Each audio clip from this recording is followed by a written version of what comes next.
They called it Tyros 7. Population, 86,421. Now, a graveyard spinning in silence.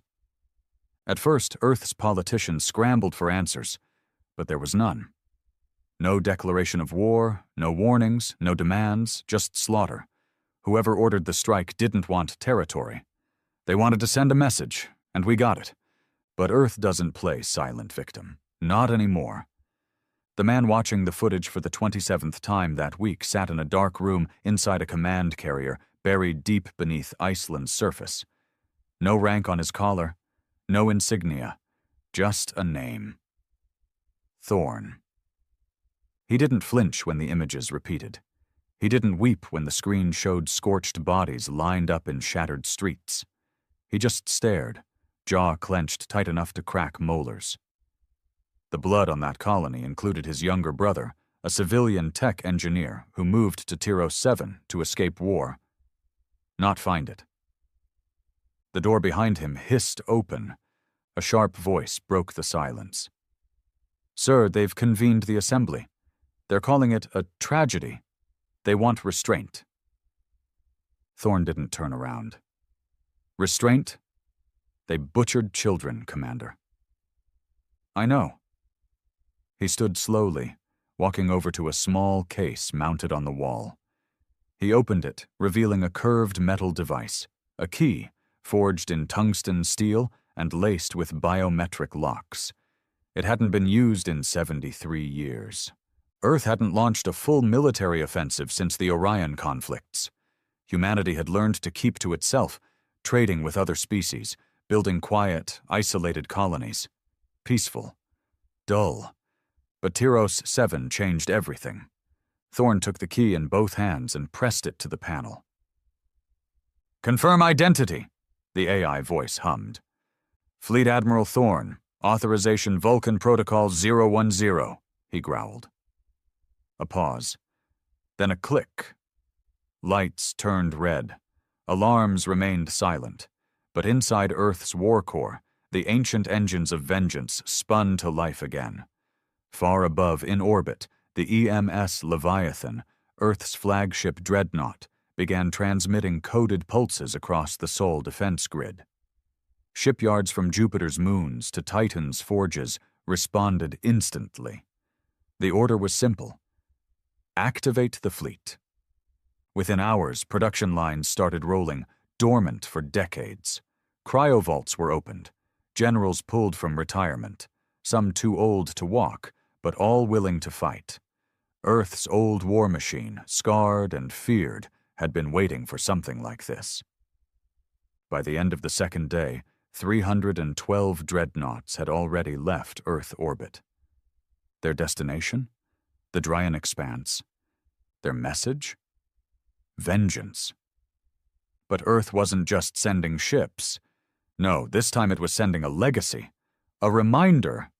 Thorn stood in front of the Leviathan's core deck, staring at the star map lighting up with enemy territories. "We don't know which species hit us," his tactical officer muttered. "We don't even know if it was official military or rogue mercs." Thorn's gaze didn't waver. "I don't care," he replied. "They flew ships. They carried weapons. They made a choice." He looked around at his crew, most of them young, born after the wars, raised in peaceful stations. That peace had made them soft, yes, but Tyros 7 hardened them overnight. "When we arrive," he continued, "I don't want prisoners. I want signals, loud ones, the kind that echo across galaxies." "Sir," the officer asked hesitantly, "how many ships are we building?" Thorn narrowed his eyes at the map. "All of them." Silence spread across the Leviathan's war room like a fog before the storm. Outside its armored hull, stars drifted quietly, distant, innocent spectators to the fury rising in Earth's heart. The ship vibrated with power as its reactors went from dormant to full operational, humming with restrained violence. Thorn stood at the center of it all, hands behind his back, as the wall-length holograms lit up with the latest fleet status. Dreadnought construction now at 14,000 and rising. Mars dry docks are working triple shifts. AI fabrication centers on Europa report 0 downtime, a young comms officer said, barely masking the edge in his voice. He had no rank during peace, just an analyst. But war changed everything. The crew was no longer labeled by desk work or seniority. Now the only thing that mattered was resolve. Thorne nodded. How soon till the fleet hits combat numbers? Less than 12 days, sir. 12 days to build 500,000 dreadnoughts. Impossible, unless you were Earth. The AI factories hadn't forgotten the old codes. They'd just been waiting. In their cores, the patterns for dreadnought-class vessels had always been there, frozen, encrypted, guarded from bureaucratic hands. Earth had feared what might happen if those blueprints ever fell into the wrong hands. Now, they were in the right ones. On day 5, the Leviathan reached the Dryan Expanse. The closer they got to Tyros 7, the worse it smelled, even in space. Not literal scent, but the kind of silence that carried weight. Radio static filled the void. No civilian chatter, no merchant signals, no survivors, just echoes bouncing off burnt rock. They'd cleaned it. Whoever hit the colony didn't just burn it, they sterilized it. Every relay destroyed, every sensor gutted. Orbiting satellites vaporized in tight, precise lines. Someone had experience, and they wanted to hide something. The Leviathan sent out its first scouting wing, 2 heavy corvettes and a stealth drone grid. It took 5 hours before a corvette, the Eagle's Wrath, pinged something unusual. A radiation signature beneath Tyros 7's crust. Not natural, not Terran tech. Thorne watched from orbit as the corvette drilled down with its plasma cutters. Slowly, cautiously, it melted through layers of shattered bedrock. Then they saw it. Beneath the surface was a massive underground facility, half collapsed, partially shielded. Whoever the attackers were, they hadn't built this. They'd found it. Get me eyes inside, Thorne ordered. The drone footage came in dirty, glitching, but the shapes were clear. Weapons, not Terran, not from any known registered race. Pulsed cannons with spiral cores. Plasma forges the size of dropships. One vault, still intact, was filled with humanoid shells, biomechs, vessels meant to carry non-organic pilots. Jesus, muttered one of the engineers watching the feed. This isn't just a hit. This was a goddamn cover-up. Thorne leaned forward. Replay the heat map. The AI complied. Heat signatures spiked inside the facility. 89 life forms, faint but moving. They weren't dead. They were hiding. 6 hours later, a shock team deployed from the Leviathan. 50 men in sealed exosuits descended into the ruin, flanked by 2 Goliath walkers. Their orders: no survivors unless interrogatable. No mercy unless deserved. The entrance was tight, dark, and laced with sharp ridges that screamed alien design. As they moved deeper, the air turned viscous, thick with electric static.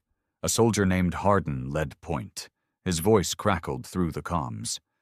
Movement, Corridor 6. Target appears insectoid. 1 meter tall, fast, not engaging. Pursue, the lieutenant barked. Hardin and his team moved fast. Too fast. Within seconds, the corridor lit up with blue plasma arcs. Screams followed. By the time the walkers arrived, 3 soldiers were down. Hardin's vitals flatlined on the HUD. They returned fire, vaporizing a pack of spindly, multi-limbed creatures in seconds. 1 survivor was dragged back to the surface. The thing writhed in its restraints, a skeletal figure with stretched skin and blackened eyes, somewhere between flesh and machine. Its voice wasn't vocal. It transmitted pure, cold digital signal. Thorn stood over it in the interrogation chamber. "Why Tyros 7?" he asked flatly. The thing twitched. "Corruption. Silenced," it replied, voice a crackle of feedback. "Experiment? Should not exist." "Who gave the order to strike?" Thorn demanded. The creature spat oil and static. "No order." Cleansing. Thorn's face remained unreadable. He turned away. "Seal the chamber." The guards obeyed. The thing began screeching in garbled binary. Then the door locked shut. And Thorn flooded it with antimatter gas. No trial, no hesitation. By day 7, Earth's fleet had grown tenfold. From Luna to Neptune's ice rings, dreadnoughts rolled off assembly lines. Every ship carried a name, etched in titanium across the hull. Cities that fell, colonies lost, heroes buried without honors. They were not just ships. They were gravestones with engines. Thorn's personal command ship, a newly forged behemoth named the EMS Retribution, stood at the head of the formation. Unlike Leviathan, Retribution didn't carry diplomats or scientists. It was designed for war, nothing more. Inside its briefing chamber, Earth's top military minds gathered. Admiral Boone, scarred from the Orion skirmishes, leaned forward. "We found traces of particle residue matching old Coalition weapons." General Mira, old, sharp, and merciless, snorted. "Coalition denied involvement in Tyros 7. They issued condolences. They're playing politics." Boone stared at the report. But if they knew something was buried under Tyros 7... "Then they allowed the slaughter," Thorn finished. His voice dropped. "Or ordered it." Silence filled the room. A line had been crossed. If the Coalition, or any species within it, sanctioned the cleansing of a human colony to hide secrets, then treaties were meaningless. There was no court to appeal to. No negotiation left to be made. Only war. Day 10. Scouts reached a nearby Coalition outpost, Sereth Prime, located in a dense asteroid field. Neutral zone, supposedly. But the moment Earth's advance fleet came within scanning range, they were fired upon. No warnings, no hails, just plasma and railgun fire. Earth responded in kind. The battle lasted 6 minutes. Sereth Prime was erased. Of Earth's ships, 3 were damaged. No casualties. Of the outpost, nothing remained but a floating memorial of glowing debris. Thorn watched from the Retribution's bridge, unmoved. "They shot first," one officer whispered. "No," Thorn corrected. "Tyros 7 was first." This was just payback. He turned to the navigation AI.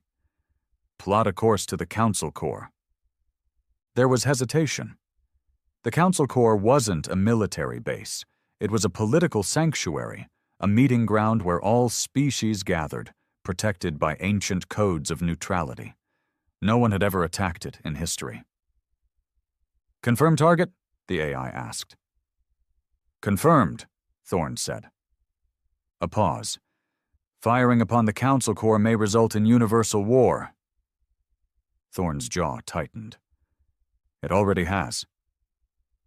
By the end of day 12, Earth's fleet reached full power. 500,000 dreadnoughts, each one a fortress, bristling with world-killer weaponry, crewed by millions of soldiers, ex-Marines, rogue pilots, AI co-pilots, and every fighter Earth could spare. A final broadcast was prepared. Thorn stood before the fleet, broadcasting on all open channels across the galaxy. "This is Fleet Admiral Thorn of the Earth Defense Command." He didn't shout. He didn't rant. His voice was calm, controlled, cold. 16 days ago, the human colony of Tyros 7 was burned to the ground. No warning, no survivors, no claim of responsibility. He paused. Earth asked for answers. None came. We found only silence and deceit. We discovered black sites buried beneath our soil, facilities never meant to be seen. His eyes narrowed. You covered your tracks with fire and screams. Now, we return the favor. He stepped back.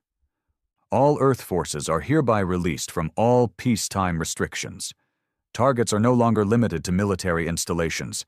Any world harboring knowledge or sheltering those behind Tyros 7 will be treated as complicit. Thorn stared straight into the lens. We are not asking for justice. We are taking it. He ended the broadcast, and across space, the 500,000 dreadnoughts began to move, not as soldiers, but as executioners. They thought Earth would blink. They thought the speeches were just threats, bark without bite. The Galactic Council had seen countless outraged species before, protesters, ambassadors waving ethics charters and empty ultimatums. Even during the Orion riots, humanity had held back, always restrained by politics or fear of annihilation. But this time, the silence from Earth was different. There was no debate in their channels, no pleas for mediation, no representatives begging for fairness. Just that fleet, 500,000 dreadnoughts, burning through the void like a plague in formation. And then came the first strike. The planet was called Jarnus IV, a rich world just inside coalition borders. Population, 3.2 billion. Mostly neutral species, traders, educators. They considered themselves unaffiliated, not fighters, not responsible. They were wrong. Deep under Jarnus IV's university system, Earth's recon AI picked up encrypted archives, hard-proof transmission records traced back to the Tyros 7 massacre. Data showing that Jarnus administrators received warnings days before the colony was hit, and did nothing. They didn't warn Earth. They didn't lift a finger. So Thorn did. The fleet gave them 12 hours. 12 hours to evacuate or surrender the ones responsible. The Jarnissian government responded with a message: we have no part in this war. Thorn replied with 2 words. Then you're part of the silence. At hour 13, the first dreadnought salvo was fired. No surgical strikes, no pinpoint bombing, just raw planetary bombardment. Orbital kinetic rods fell from the sky at Mach 30. Cities were vaporized in the first impact wave. Universities turned to craters. AI towers collapsed like dominoes. In 37 minutes, Jarnus IV ceased to exist. Not one dreadnought was scratched. No fighters were deployed. It wasn't a battle. It was a lesson. The galaxy took notice. The Council finally responded. A formal summons was sent to Earth. Cease hostilities immediately. Return to the negotiation table. Failure to do so will be considered a declaration of war upon all member species. Thorn didn't reply. Instead, he turned to General Mira. Where are the next targets? He asked. She tapped her console. We traced at least 6 species involved in black site operations near Tyros 7, all within coalition territories. One of them, the Valari Ascendancy, had ships near the colony 2 days before it was wiped. Coordinates? Sending them to your display. Thorn stared at the map. Prepare Phase 2. Send the fleet. He paused. And kill the relay networks first. I want them blind before we strike. The Valari Ascendancy was one of the oldest species in the galaxy, all bone-white skin and glowing yellow eyes, cloaked in layers of silk and smug superiority. They'd always viewed humans as newcomers, too emotional, too violent, too primitive. Now, they were running. The moment Earth's fleet warped into Valari space, the Ascendancy activated their planetary shields and began scrambling civilian evac ships. Their grand halls of learning, once filled with philosophical debate about lesser species, turned into bunkers overnight. Valari fleets rose in defense. Their pride refused to let them flee without a fight. Earth didn't give them the chance. The human dreadnoughts used fire formation tactics not seen since the last great wars, splitting their battle groups into concentric rings, with AI-controlled flanking maneuvers. The result? Brutality. Valerie ships were sleek, fast, and beautiful, but fragile. Their shielding couldn't handle Earth's hyperkinetic slugs and smart mines. Their plasma beams couldn't pierce dreadnought armor reinforced with neutron-forged alloys. In just 3 hours, the Ascendancy lost 82% of its fleet. Valeri Command sent one final plea. "We surrender. Cease fire." Thorn replied, "Surrender implies honor. You burned civilians. No honor left." Then he gave the order. "Glass it!" The bombardment that followed was unlike anything the galaxy had ever witnessed. Not even during the Trion massacres or the Quasar Wars had a planet been hit with full-force orbital saturation. Not one or two, but over 5,000 dreadnoughts rained hell upon Valor Prime, the Ascendancy's capital world. The planet's crust cracked, its oceans boiled. And when it was over, a once proud civilization had been reduced to ash and regret. Inside the Retribution's war chamber, Thorn watched the after-action reports roll in. 7 worlds in 8 days, Mira said quietly. "We've killed over 11 billion. Thorn said nothing. She added, "Some will call this genocide." His eyes met hers, calm, cold. "It's not genocide when they had a choice," he said. "They chose silence. They chose cover-ups. They chose to stand next to monsters." "But there were innocents. There were innocents on Tyros 7, too." Silence. "You still feel anything, Admiral?" she asked after a pause. "Guilt? Doubt?" Thorn didn't answer right away. He reached into his coat pocket and pulled out a small item, a worn-out necklace, just a piece of bent metal on a chain. Nothing fancy, nothing expensive. He ran his thumb over the engraving on it. "To my big brother? I'll be watching the stars." It was all they recovered of his brother's body. "I feel one thing," Thorn finally said. "What's that?" "Clarity." But not everyone on Earth agreed. Back home, protests began to rise. Journalists and dissidents questioned the scale of the retaliation. Public channels filled with whispers, "Are we becoming the monsters? How many more must die for vengeance? Is this still justice or is it madness?" Thorn didn't care. He wasn't fighting for politics. He wasn't trying to look moral. This wasn't about optics. It was about a line that was crossed and a galaxy that believed humanity would stay leashed. He'd already made the decision. Earth would rather burn the stars than kneel again. On day 17, a captured Coalition frigate leaked critical information under interrogation. Its pilot, a reptilian mercenary with a forked tongue and 5 war tattoos, confessed what many had suspected. The massacre of Tyros 7 had been a test. Not a random strike, not a mistake. A secret council within the Coalition, made up of elite species, had authorized an experimental purge to gauge humanity's reaction to controlled suppression. They believed Earth had grown soft, too peaceful, too content. They wanted to remind humans of their place. Instead, they triggered a war they couldn't contain. Thorn stood before the High Command, report in hand. "Let's make one thing clear," he said. "This isn't revenge anymore."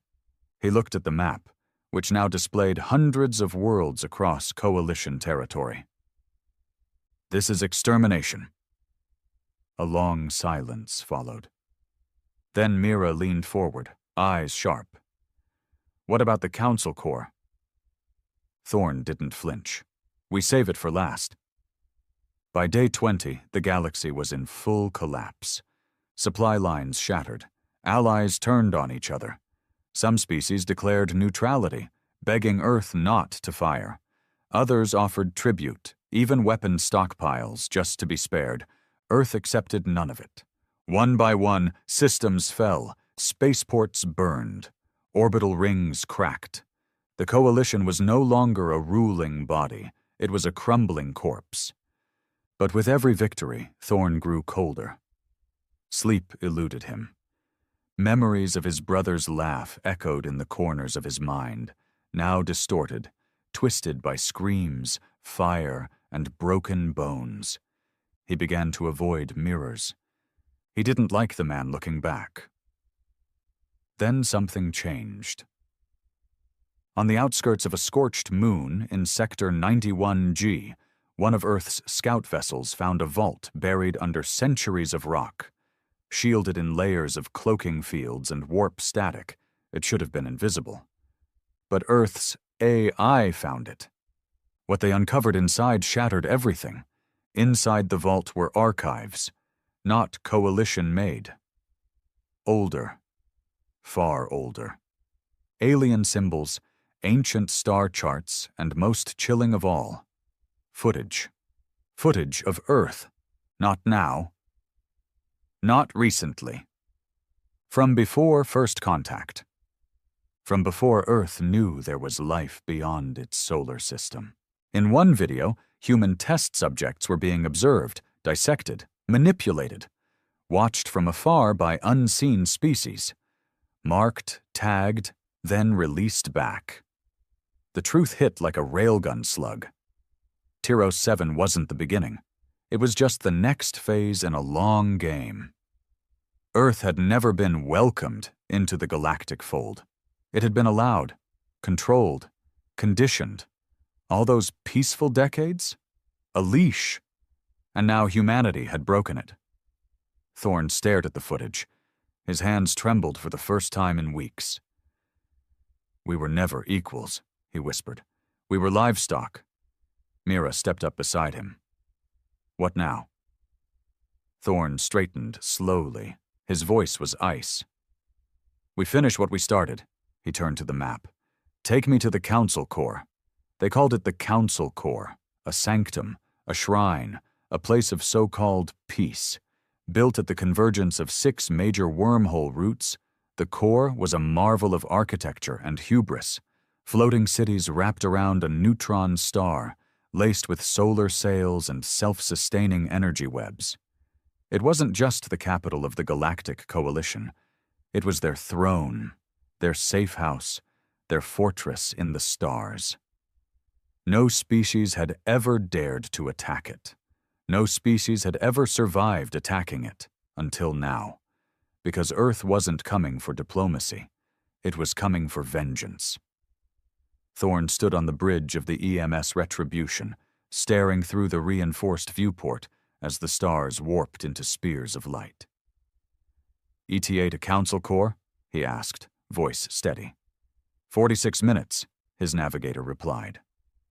Behind him, the fleet moved like a metal ocean. 500,000 dreadnoughts, escorted by a swarm of AI-controlled frigates, cruisers, destroyers, and autonomous artillery carriers. Each ship carried its own gravity field, its own power grid, its own ecosystem. They weren't reliant on fuel stations or coalition relay points. They were built for isolation.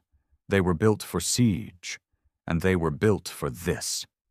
Thorn's hands clasped behind his back as Mira approached. "We just received transmission logs," she said. "They're mobilizing everything. All remaining coalition fleets are converging at the core. Defense rings, orbital weapons, mercenary fleets, even unaligned species. It's everyone." "Good," Thorn said. "Then we won't have to hunt them down after." Mira looked at him, not with fear, but caution. "There's no coming back from this. You know that, right? This isn't just war. This is extinction protocol." Thorn didn't respond. His jaw clenched. "We saw what they did to us. For centuries," he finally said. "They watched us from the dark, used us, manipulated our development. They never meant for Earth to rise. They only wanted to control it." He looked at her. eyes like steel under ice. Now they get to see what happens when their experiment fights back. As the fleet approached the core's perimeter, alarms blared across enemy channels. The coalition had pulled every last ship into defensive orbit. Reports estimated over 1.2 million vessels in total, not including orbital platforms, long-range plasma arrays, shield domes, and fighter drones. They expected Earth to hesitate, to stall, to negotiate. They forgot who they were dealing with. Target rings acquired, the Leviathan's AI reported. Primary defenses active. No preemptive strike. Awaiting orders. Thorn didn't wait. All units, he ordered. Begin the burn.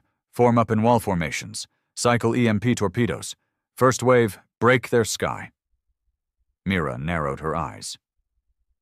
You're going to blind them before we hit? No, he replied. I'm going to cripple them.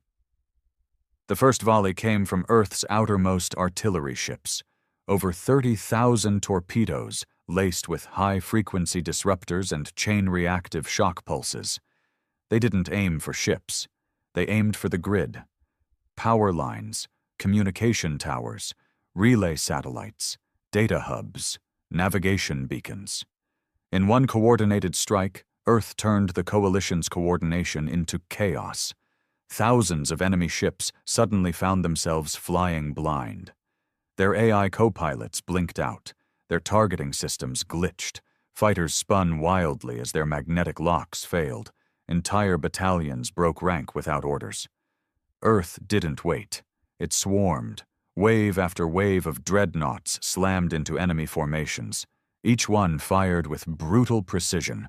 No fancy dogfights, no cinematic spins, just relentless, crushing volleys. Coalition ships were elegant, fast, nimble. But Earth's vessels didn't care about style. They cared about destruction.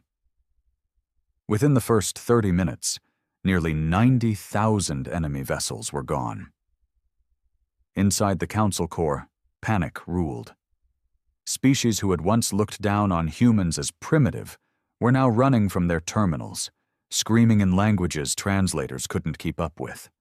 Diplomats argued over emergency evacuation. Governors begged the AI mainframe to reroute power to shields. The central command tower, a spiraling structure of obsidian glass, trembled under shockwaves as Earth's weapons pounded the outer rings. In the deepest level of the tower sat the inner circle, 12 beings representing the founding races of the coalition. They were ancient, arrogant, and now terrified. "This is madness," one of them hissed, its mouth quivering. "They're animals, brutes." "No," another muttered. "They're free." Back on the Retribution, Thorn watched the battle unfold like a surgeon over a cadaver. "They're trying to retreat," Mira noted. "Thousands of ships breaking orbit. Corps Command's pulling its elite out." "Let them," Thorn said. "You're going to let them escape?" "No," he said. "I'm going to watch them try." He raised a hand. "Unleash the Reapers." From the dark edge of the system, Earth's sleeper fleet arrived. Stealth-class execution ships designed for one thing: pursuit and annihilation. Each Reaper-class destroyer carried AI-piloted hyperdrive interceptors and subspace mines designed to track and rupture FTL lanes. The fleeing ships never made it far. As they tried to jump, their warp lanes collapsed mid-transit. Thousands of vessels exploded in silent flashes of quantum fire. Others spun out, trapped in frozen jumps, their crews screaming into nothing. The galaxy's elite fled like rats, and Earth hunted them like wolves. 3 hours into the assault, the outer rings of the Council Corps collapsed. Orbital platforms were torn from their mounts. Coalition defenders retreated into the inner sanctum. Their once pristine cities burned under atmospheric destabilizers. Shield domes flickered, then died. Civilian transports tried to escape through emergency corridors, only to be met by Earth's blockade. Some were allowed through, others were not. Mira watched silently as casualty reports flooded in. Billions, she whispered. We're going to wipe out billions. They should have thought of that, Thorne said coldly, when they thought human lives were expendable. But some of them didn't know. Just like the kids on Tier 07 didn't know what was coming.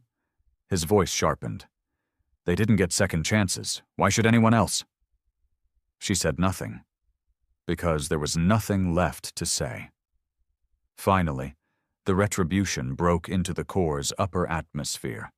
Its cannons rotated toward the obsidian command tower. Thorne walked to the control platform. Bring the spire down, he said. But the weapons officer hesitated. They've just signaled. The inner circle is offering terms: full surrender, amnesty, resource tribute, weapons decommissioning. They're offering everything. Thorne's eyes narrowed. Did they offer anything before Tier 07 burned? No, sir. Then let's give them the same courtesy. The order was given. The sky lit up as the retribution fired all 6 siege cannons into the heart of the core. The tower exploded in a bloom of white fire, debris scattering across the ruined sky like shattered bone. And just like that, the Galactic Council fell. After the assault, silence filled the system. The only sounds were the low hum of dreadnought engines and the distant crackle of cooling wreckage. No more enemy fleets. No more diplomacy. No more games. Earth had won. But victory came with a cost. As Thorne stepped onto the platform overlooking the wreckage of the core, a young officer approached, eyes wide, voice shaking. Sir, there's something else. What is it? After the spire fell, we found a deep core vault, sealed beneath the council tower, protected by layers of encryption. Took the AI 3 hours to break in. And? The officer swallowed hard. It wasn't a war room. It was a control chamber. Thorne frowned. For what? The officer handed him a data chip. For us. Thorne inserted it into his visor. Footage played. Cages, labs, autopsy tables, human test subjects screaming behind force fields, generations of them. Some from early contact eras. Some from now. They hadn't just watched Earth from afar. They'd been harvesting from it, kidnapping, experimenting, rewriting DNA, trying to build a human counterspecies, something that looked human but wasn't, programmable, obedient, a fail-safe. Thorne's hands curled into fists. How many knew? He asked. The officer hesitated. Everyone, he said. The inner circle, the major species, the neutral ones too, it's all logged, decades of it. Thorne stared at the ruined sky. No tears, no screams, just a whisper. They wanted control. Now they get a reminder. He turned away.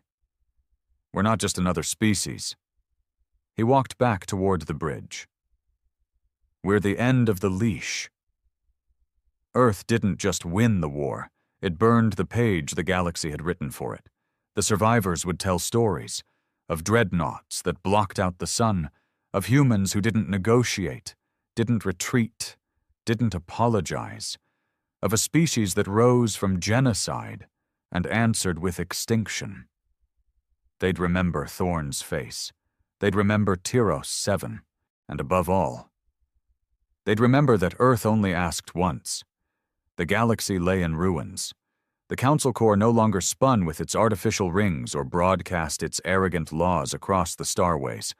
Where once diplomats and rulers from 100 species debated peace and dominance, now there was only silence, ash, and the drifting wreckage of what used to be order. For the first time in 1,000 years, there was no galactic government, and Earth stood alone, victorious, unchallenged, feared. But victory didn't feel like glory anymore. It felt like weight. On the observation deck of the Retribution, Admiral Thorne stood with arms crossed, staring at the void where the Council Corps used to be. Shattered rings still drifted lazily around the neutron star, glowing dimly in the shadow of Earth's dreadnoughts. His reflection in the glass didn't look like a man who had won. He looked like a ghost that refused to lie down. General Mira stood beside him. Neither of them had spoken in 10 minutes, not since the last reports came in, not since the silence from Earth grew louder than the screams from the stars. "The colonies are uneasy," she said finally. "Even the loyal ones." Thorne said nothing. "They're seeing the footage, not just the black sites, but Jarnus 4, Valerie, the executions, the children." "They saw our children first," he said. "I know," she replied quietly. "But they didn't want this much fire. They wanted revenge." "Yes, but you gave them dominance." Thorne didn't flinch. "That's the only thing anyone in this galaxy respects," he said. "We begged, we signed their treaties, we followed their rules, and they still butchered our people in the dirt like animals." His voice turned to steel. "We're not asking for a seat at the table anymore. We're flipping the goddamn table and building our own." Mira watched him for a moment. "You still think they won't come back?" she asked. "I know they will." She raised an eyebrow. "Then what are we waiting for?" He turned to her. "The next enemy won't come from above." "What do you mean?" He pulled up a map, not of coalition space, but Earth's colonies. Red markers dotted the screen. Mira frowned. "Internal?" "Power vacuums," Thorne said. "Governors declaring themselves independent. Colonies demanding full autonomy now that Earth holds the whip. Even elements inside the fleet, rogue captains, mercenary defectors, AIs gone silent after core fall. It's starting." She stiffened. "A rebellion?" "Not yet," he said, "but soon." Mira let out a slow breath. "We wiped out 1,000 years of galactic structure in less than a month, and now the pieces are turning on us." Thorne nodded. "Because everyone's waiting for the same thing." "And what's that?" He stared at the blinking lights. "For me to die." Earth itself had changed. From orbit, it looked the same. Green, blue, alive. But the soul of it had shifted. Massive banners flew over its megacities, bearing the names of lost colonies. The old Earth Parliament had been dissolved, replaced by the Terran Dominion Command. Military tribunals handled justice. Civil liberties were narrowed in the name of galactic security. There were no more elections. There were only orders. And though the people cheered at first, drunk on the sweet taste of vengeance, that pride began to curdle. It started small, whispers on the infonet, hackers leaking footage of Jarnus 4's bombing, underground forums debating if the massacre at the Council Corps went too far, reports of pacifist cells in former academic colonies, smuggling out dissenters. Earth crushed them, of course, but the damage was done. A seed had been planted, and beneath every celebration, every parade, every anthem, there was a question rising in silence. What have we become? Thorne walked through the Leviathan's medbay, not to visit the wounded. There were none. Not anymore. The battles were over. No, he came here for the dead. Rows of cryopods lined the corridor, each one holding a fallen soldier awaiting burial. Men and women from the outer systems. Names Thorne would never know. Faces that stared back at him through frosted glass like quiet accusations. He stopped at one pod. The nameplate read, Lieutenant R. Ebron, 22 years old. Killed in the breach assault on the Valari command ship. His helmet had melted into his face. Thorne placed a hand on the pod. "They said we were weak," he whispered, "that we'd never push back." He didn't expect a reply, but sometimes the silence was worse than any scream. Later that night, alone in his quarters, Thorne finally listened to the last message his brother had sent from Tyros 7. It wasn't a warning. It wasn't fear. It was a laugh. "Hey, big brother," his brother's voice said, light and full of life. "You should see this sunset. The sky looks like it's bleeding gold across the mountains. We built a little platform at the top of Ridge 6. You'd love it. I finally feel... I don't know. Free. The voice paused. Maybe someday, when you're done being a war dog, you can come visit. Thorn closed his eyes. That message was only 4 hours before the attack. There was no time for panic. No chance for escape. Just fire. On day 40, a signal broke through the chaos, one not from Earth or its colonies, but from beyond. A simple beacon, repeating. Not coalition code, not any known race, just coordinates. A message in perfect English. You've awakened them. Now they remember Earth. Thorn's blood went cold. He ordered immediate tracing. No origin could be confirmed. But the coordinates? They pointed toward the edge of known space, a region long thought dead. No stars, no colonies, no reports. The Black Veil. Mira stood at his side again. You think it's legit? He nodded once. Yes. You think it's them? Yes. She didn't ask who he meant, because they both knew. The Council wasn't the top of the food chain. They never were. 2 days later, Earth Command received a data dump from a rogue AI satellite lost near the Black Veil. It wasn't just a transmission, it was a warning. Old footage, strange creatures, ships the size of moons, records of planetary systems turned to stone, flesh twisted into machine, cities turned into shrines made of bone and metal. It was ancient. And at the center of it all, a symbol, a circle of black stars, the same symbol found in the Council Corps' deepest vaults. And then the satellite went dark. Thorn stared at the files. They're coming back, he said. Mira asked, What do we do? He turned to her, voice quiet. We finish uniting Earth, he said. Then we turn everything toward the Veil. We won't survive another war divided. And if the people resist? He didn't hesitate. Then we remind them why they needed us in the first place. Mira didn't respond, but her silence spoke volumes. By day 50, the galaxy had changed again. Earth now ruled from the ruins of the Council Corps. A new citadel rose from its ashes, not built with glass and art, but forged with dreadnought hulls and scorched steel. It was called the Obsidian Throne. From there, Earth issued one message to the surviving races. The old order is dead. You will speak when spoken to. You will act when told. You will obey, or you will vanish. Most did. Some didn't. Earth's Reaper fleets handled those.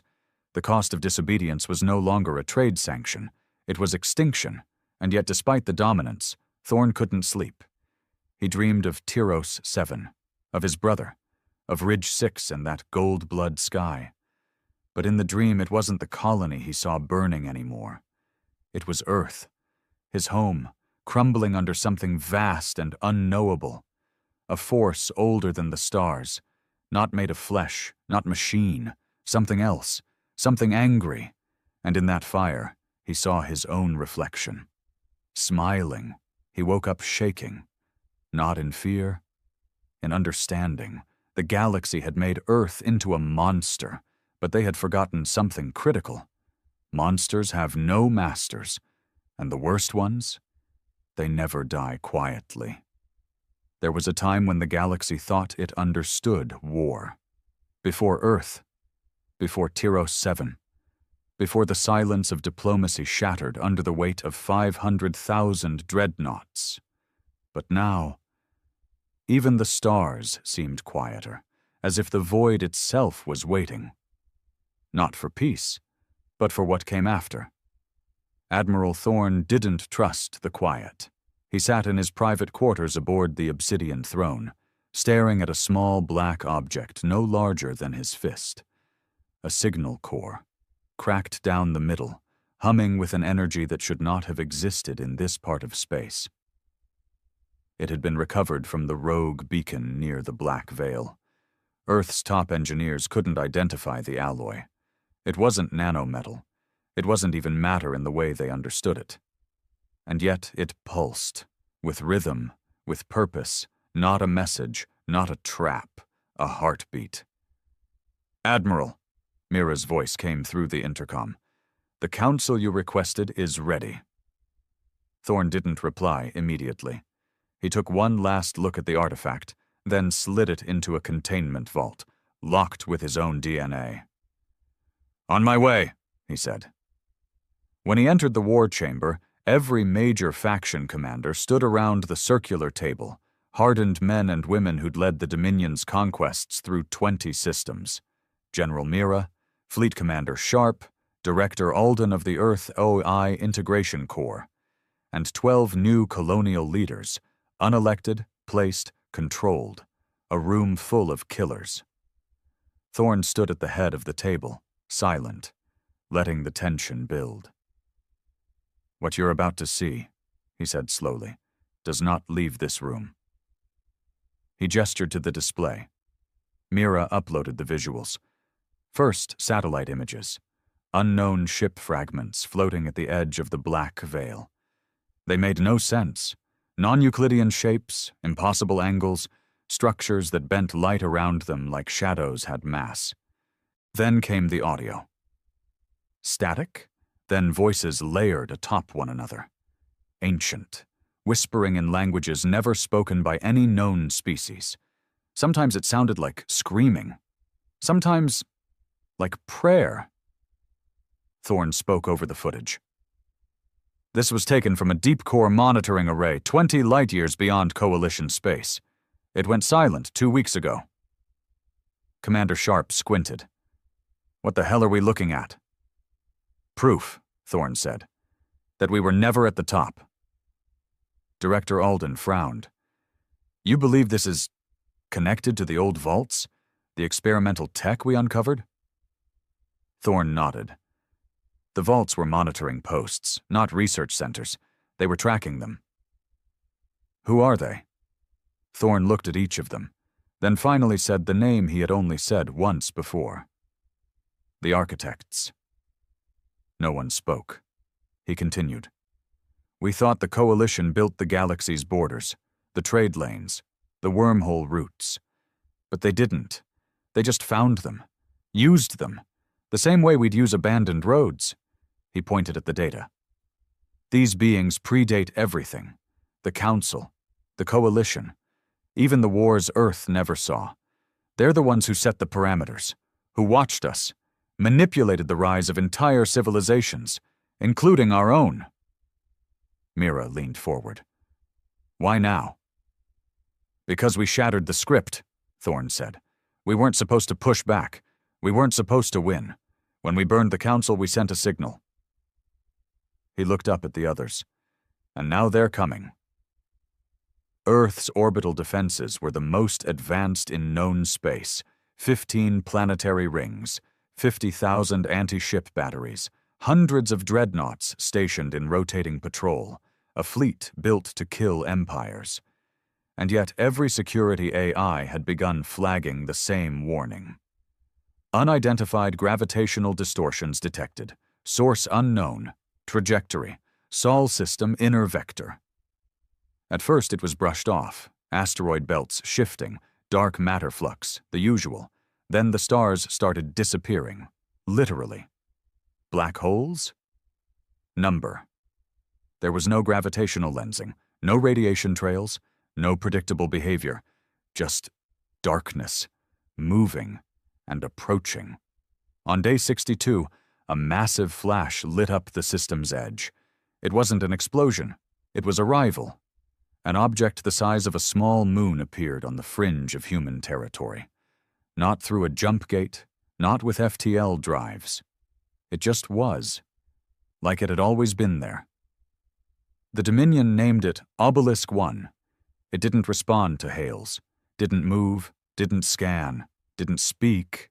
It simply existed. Then Earth's orbital stations began to malfunction, not from attack, not from viruses, from overload.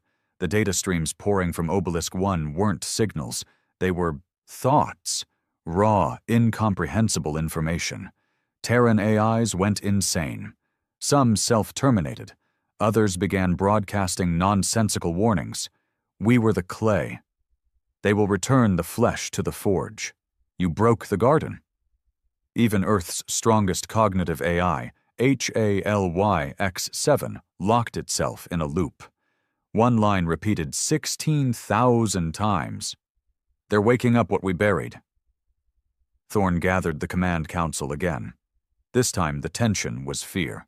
Sharp slammed his fist into the table. We just wiped out the most powerful empire in the galaxy, and now you're telling me we're not ready for what's next? Thorn didn't flinch. We're not. Alden's voice was tight. How much time do we have? Thorn didn't answer, because the answer was already on every screen in the room. Obelisk 2 had arrived, then 3, then 4. Within 48 hours, 9 more appeared, each one in a different sector of Terran space, unmoving, silent, watching.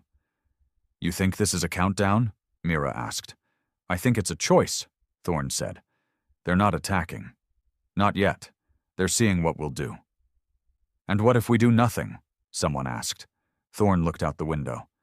Then we go extinct. But Earth didn't kneel. It never had. On day 68, the Dominion launched Operation Forge Fire, a coordinated offensive meant to probe, test, and, if possible, destroy the obelisks. 12 dreadnoughts engaged the closest one in Alpha Sector. Their weapons did nothing, not even a scratch, not even a reaction, until one dreadnought drifted too close, and then it vanished.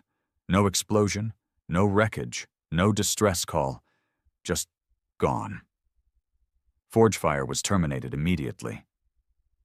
Thorn stood in the command hall, facing dozens of monitors. He had never looked older. What the hell are they? Mira whispered.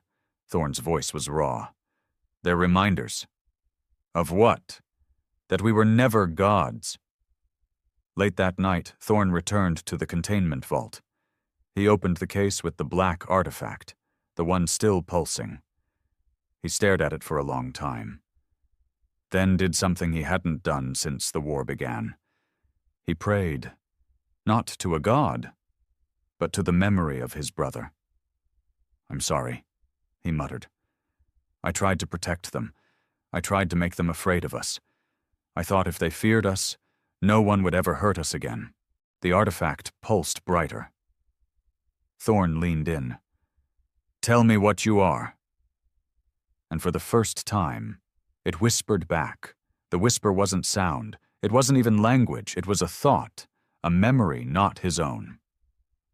When Thorn touched the artifact, the world slipped sideways, not violently, not with chaos, but in silence.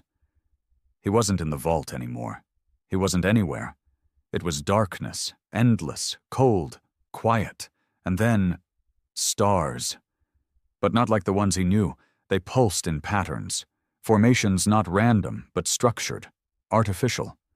Like someone, or something, had designed the sky like a blueprint. We are the origin. You are the fracture. The voice wasn't a voice at all. It bypassed hearing. It bypassed logic. It arrived fully formed inside his mind, like a memory long buried, only now remembered. He couldn't move, couldn't breathe. He didn't need to. We planted the seed in your world when it was ash. Before your kind could walk, we mapped your growth. Images flashed through him, not before his eyes, but through him. Primitive Earth, fire, mountains cracking open, black machines descending from the clouds, embedding long stalks into the crust. You were not meant to awaken. Your flame burns too hot. And then came the final image. Earth, surrounded by a halo of white light, imploding in reverse, everything vanishing into a pinpoint of silence. He gasped. His body snapped back into reality, knees slamming to the cold floor of the vault. The artifact was still there, still humming. But now, he understood. The obelisks weren't weapons. They were harbingers. They didn't destroy civilizations. They ended experiments, and Earth had failed containment. 2 hours later, Thorn stood in the Obsidian Throne's main command tower, drenched in sweat, blood dried on his lip where he'd bitten down during the vision. Mira met him at the lift, eyes sharp. "We've received confirmation. Obelisks 9 and 10 have entered Saturn's orbit. The fleet's on standby." Thorn ignored her. "Prepare the full Dominion broadcast array. I want every ship, colony, AI mainframe, and governor listening." She blinked. "What are you—" "Now, Mira." When the broadcast cut in, Dominion citizens across 1,000 systems froze. Screens went black. Voices died. Only one image appeared. Admiral Thorn, eyes rimmed with red, jaw like iron, standing before the Terran flag. "This is not a war speech," he began. "This is a reckoning." He paused, letting the silence echo. "We burned the stars to answer the murder of our people. We destroyed empires that played God with our DNA. We took the galaxy by the throat and squeezed until it begged." Some watching cheered. Others didn't. "But we were wrong," he said, and the cheering stopped. Dead silence. "We thought the enemy was the Council, the Coalition, the corrupt, but they were puppets, controlled by something older, something watching." He nodded slowly. "They're here now. You've seen them. The obelisks. They're not weapons. They're not ships. They're the measuring stick. They exist to determine if we're worth continuing or if the slate needs to be wiped clean." He stepped closer to the lens. "I don't know if we can win this. I don't even know if winning means surviving." Another pause. "But I know one thing. If this is our final hour, we won't go quietly. Earth was never made for quiet." He raised his fist. "We are the fire they feared. And if we are to be erased, we will burn bright enough to blind the ones who come after." He ended the feed, then turned to Mira. "I want every rogue fleet reactivated, every dormant AI integrated, every civilian draft authorized, full martial lockdown across all core colonies." Mira's jaw tightened. "That'll spark rebellion." Thorn stared at her. "Then we'll put it out." 3 days later, rebellion ignited anyway. It began in the Outer Rim, the former academic colony of Harrow's End. A once loyal research hub, now under Dominion control, flooded its communication networks with pirate signals. "The Admiral is leading us into extinction. They came because of him, not us." Within 6 hours, 4 other colonies echoed the message. Within 12, weapons caches were seized, Dominion officers executed. Within 24, Earth's supply lines began to bleed. Mira entered Thorn's command chamber mid-transmission. 10 more colonies refusing orders. 5 governors denounced martial law. Some of your own dreadnought captains are going dark." Thorn stared out at the void. "They're cowards. They're human." "I know." He turned slowly. "Activate the Scorch Doctrine." Mira went still. "You're not serious." His eyes were colder than she'd ever seen. "They want to fracture now? When we're facing something that can delete us from existence? You're ordering planetary suppression on Terran colonies." "I'm ordering a message," he snapped. "Loyalty isn't optional. Not anymore." Mira stared at him. "You're becoming what they feared you'd be." "No," he whispered. "I'm becoming what we need." Scorch Doctrine began with precision. One rogue colony, Vera 9, struck first. Its defense grid fired on a Terran cargo hauler trying to land. Thorn responded with orbital strikes. Minimal. Calculated. Just enough to knock out power, infrastructure, weapon stockpiles. But when Vera 9 retaliated again, this time with biohacked drone swarms, Thorn escalated. Full bombardment. Within hours, Vera 9 was gone. Mira watched from the command deck, her voice low. "We just turned one of our own into another Tyros." Thorn didn't respond, because deep down he knew it was happening again. The line he'd sworn never to cross, the one that separated revenge from genocide, was now blurred. Justified. Necessary. That's what he told himself. But the ghosts were louder now, especially one, his brother, in dreams, not screaming, just disappointed. On day 75, Earth's AI core detected something impossible. Obelisk 1 had moved, not drifted, jumped, from the outer rim of Sol to direct orbit around Earth. The moon dimmed in its shadow. Oceans swelled under its weight.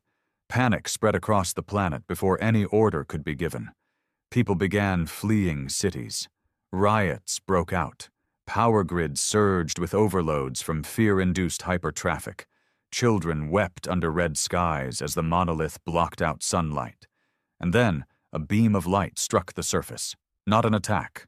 A scan. 7 minutes long. After which the sky returned to normal. No ships moved. No words came.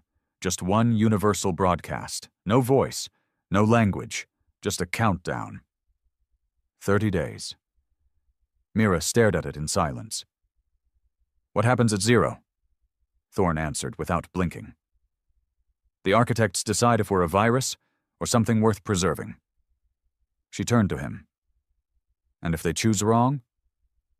Thorn looked back at Earth, his planet trembling under the weight of gods. Then we teach them what it means to fear their own creation. Day 76. Countdown, 29 days. Earth had never felt smaller. From orbit, it looked like it always had. Blue, alive, resilient. But in the shadow of Obelisk 1, Earth looked like a candle under a boot. The monolith hung in the sky like the judgment of a silent god, not moving, not responding, just waiting. And every Terran colony, every soldier, every commander knew this was it. The final hour was upon them. Admiral Thorn hadn't slept in 2 days. There was nothing left to prepare, nothing to strategize. The dreadnoughts were in position. The colonies were locked down under martial law.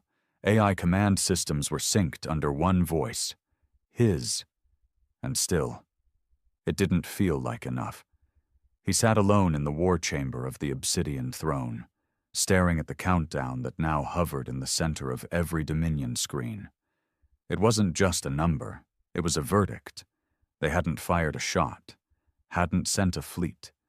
No demands, no instructions, no ultimatums. Just time. And time, Thorn knew, was the cruelest weapon. Behind him Mira entered, eyes sunken, uniform stained with ash from the rebellion on Vega 4. You should rest. He didn't look at her.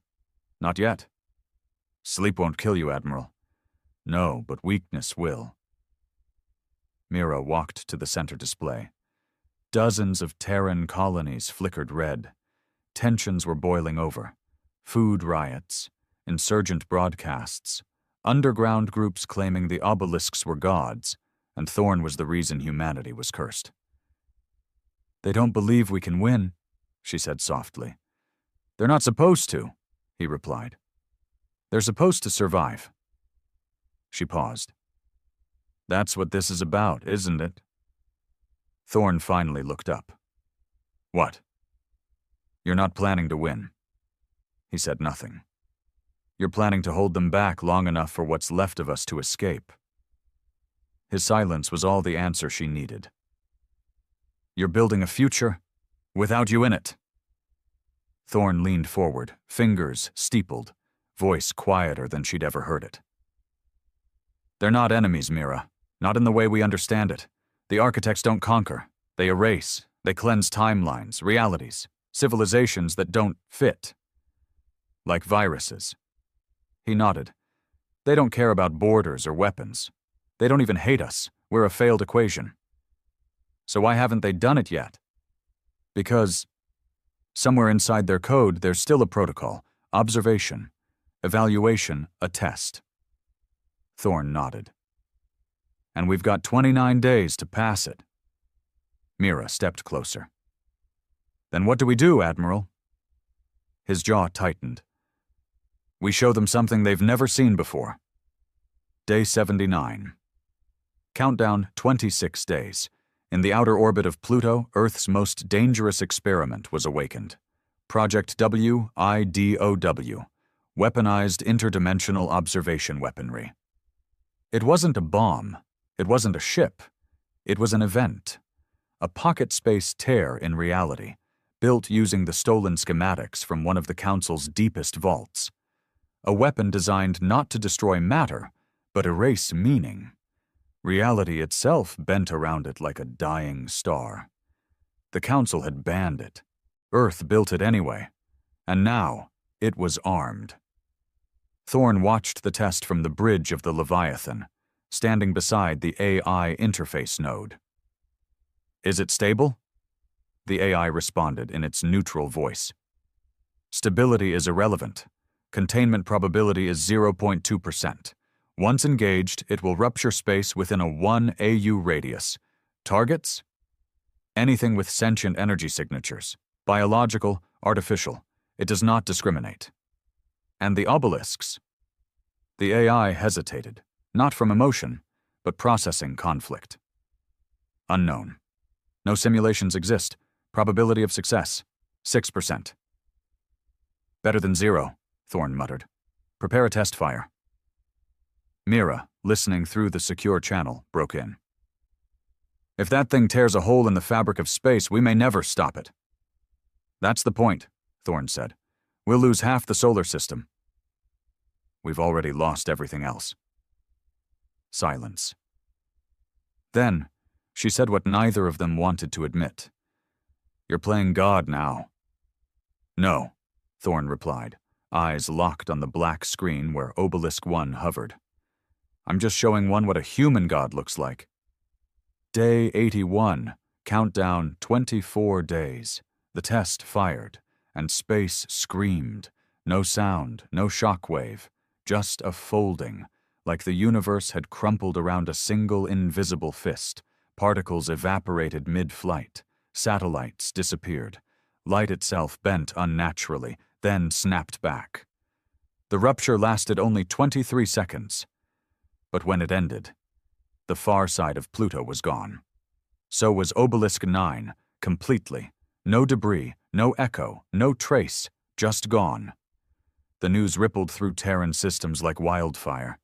The architects could be touched, maybe not destroyed, but moved, erased. And in that truth, a terrible hope bloomed. Earth might fight back after all. But Thorne knew better. They let us hit it, he told Mira that night. They needed to know what we were capable of. Now they've measured us. And they're deciding whether to double the dose or cut the infection. Day 86. Countdown 19 days.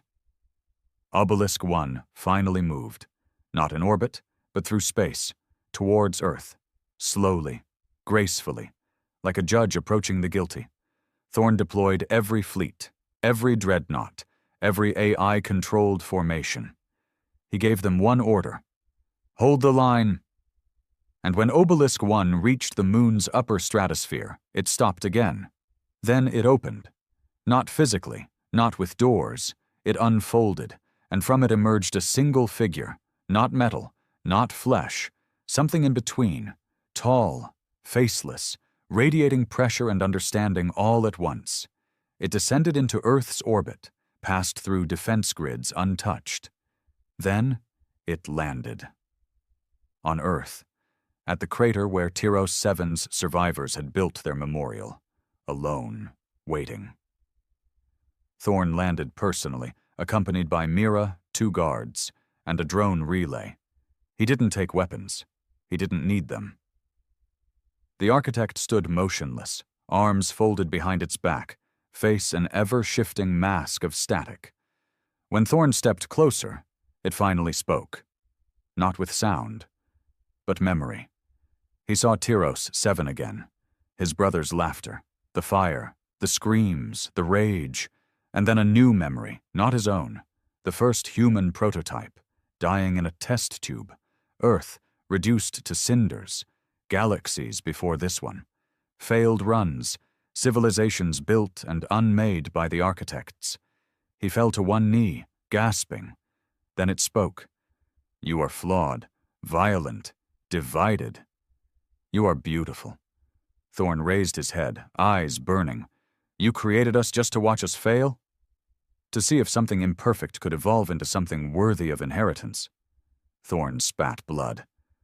You killed billions. So did you. They stood in silence. Then Thorn said something the architect didn't expect. I forgive you. The mask flickered. You wanted gods? Thorn whispered. Then look at what you made. We kill, we grieve, we build, we rage, but we feel, we hurt, we remember. He stepped forward. And we choose. The architect said nothing. Then it dissolved. Light spilled across the field like dawn. The obelisks blinked once, then vanished. All of them. Gone. Countdown 000. No sound, no message, just stars and silence. Thorn stood there for a long time, then finally looked up. Was that it? Mira asked quietly. He nodded once. We passed. She looked around. At what cost? Thorn didn't answer, because he knew the answer. They'd lost their innocence. They'd lost unity. They'd lost their fear of becoming the very thing they once hated. But they were still here. And for now, that was enough.